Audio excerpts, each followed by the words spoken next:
রমজান মাসে তিনটা স্বপ্ন দেখা জান্নাতের লক্ষণ।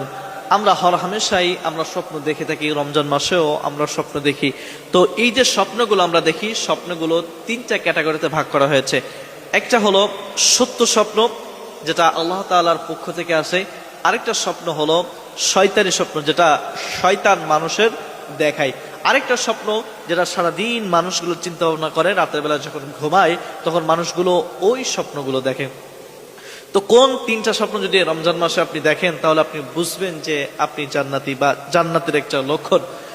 এক নম্বরে, আপনি যদি স্বপ্নের ভিতরে দেখেন যে আপনি কোরআন পড়ছেন, তখন আপনি বুঝবেন যে আপনি জান্নাতি বা জান্নাতির মানুষের ভিতরে যে সিমটম গুলো থাকে তার ভিতরে একটা। কারণ মানুষ যখন মারা যাবে মানুষের সব আমলের দরজা বন্ধ হয়ে যাবে, কিন্তু যখন যে মানুষটা দুনিয়ার জমিনের ভিতরে কোরআন পড়েছে, এই কোরআন কিন্তু তাকে এই কবর থেকে নিয়ে একেবারে জান্নাতে পৌঁছানোর আগ পর্যন্ত এই কোরআন কিন্তু তার পাশে পাশে থাকবে। সব জায়গায় এই কোরআন কিন্তু তার সাথে থাকবে। যখন কোনো ফেরেশতা তাকে আযাব দিতে আসবে, কোরআন তাকে বাধা দেবে। পায়ের কাছ থেকে বাধা দেবে, মাথার কাছ থেকে বাধা দেবে, ডান পাশ থেকে বাধা দেবে, বাম পাশ থেকে বাধা দেবে। সব জায়গায় এই কোরআন তাকে বাধা দিবে এবং কোরআন তাকে সুপারিশ করে জান্নাতে প্রবেশ যতক্ষণ পর্যন্ত করাবে না, ততক্ষণ পর্যন্ত এই কোরআন এই ব্যক্তির কাছে থাকবে। তো যখন আপনার স্বপ্নের ভিতরে এই কোরআন পড়তে দেখবেন, বুঝবেন যে এটা একটা ভালো সাইন, গুড সাইন।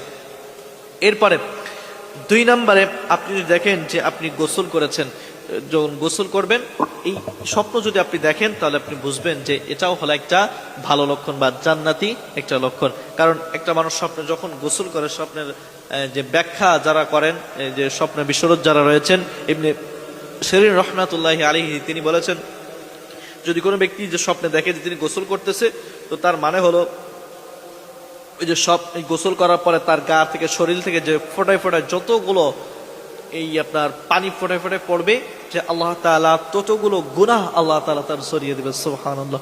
তো এটাও হলো একটা ভালো লক্ষণ স্বপ্ন, এটাও একটা ভালো সাইন।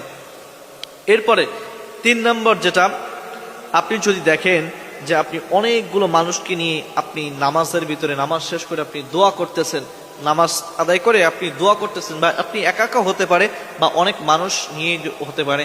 তো আপনি যদি দেখেন যে নামাজ শেষে আপনি দোয়া করতেছেন আল্লাহ তাআলার কাছে, এটাও যদি আপনি স্বপ্নে দেখেন তাহলে আপনি বুঝবেন যে এটাও হলো একটা গুড সাইন স্বপ্নের।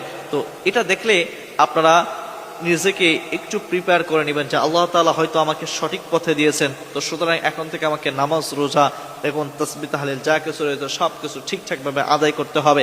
যেহেতু আল্লাহ তাআলা আমাকে সঠিক পথে রেখেছেন, এটার তিনটা আলামত আমি পেয়েছি। তো এটা রমজান মাস হতে পারে, রমজানের বাহিরেও যে কোনো